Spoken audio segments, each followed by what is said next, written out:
Hi everyone, it's Zen Mommy with mymommymanual.com, and today we're going to do a little exercise on judgment. And this can be judgment in your parenting, judgment of self, and you do not need to be a parent to get something out of this exercise. If you watch my other video about who or what are you parenting, we're all parents, okay? We're all putting creative nurturing energy into something.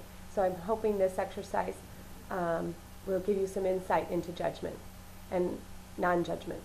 So I have this piece of artwork here behind me. I'm going to move out of the way. Bought this for my husband for our 10-year wedding anniversary. And it's called Through the Silver Birch Trees. And I want you to, right now, make a comment about how this art affects you. So a judgment of sorts. What do you think about this art?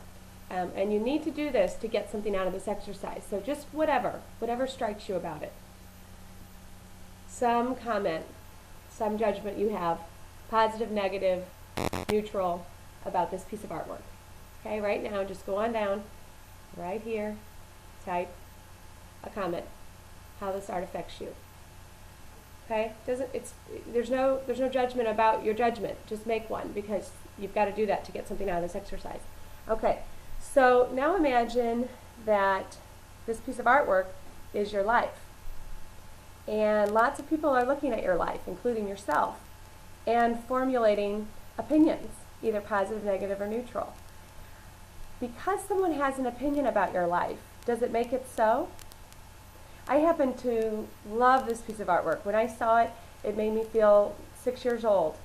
It's free to me, it's beautiful, the colors just affect me a certain way. When I look at it, I felt love, and it felt like my relationship to my husband.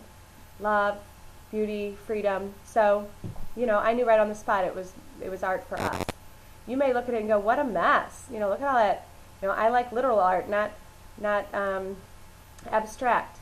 But do you see where your comment, whatever you wrote right here, is more a reflection on you than what is? It's more a reflection on you and your life experience and your opinions and your challenges and your gifts than this piece of artwork behind me. And do you see where there could be 50 or 80 different comments about this same piece of artwork? The what is, this piece of art behind me hasn't changed, but you all are the determining factor. The 50 or 80 of you writing down here, that's the only element that has changed. So if you can remember this with life, there's what is and what we have it mean. Then when people have a judgment or comment about you, and it's not just a piece of artwork, but it's actually the way you parent or who you are in the world, if you can remember, wow, their judgment says more about them than what is, which is in that moment, who you are. That way we can dismantle that trigger where we just, we get so defensive and we feel so judged, because somewhere in us there's that little thing saying, are they right? Is that true? If someone has a judgment about me and I so know that I am not that in the world, it doesn't trigger me. If someone calls me stupid or dumb and I know I'm smart and capable, they don't really hook me there, you know? But if someone calls me, let's see if something that triggers me. I'm not a good listener. That's something that I'm working towards, being a better listener. So that hurts. Why? Because somewhere inside I think it's so. Okay?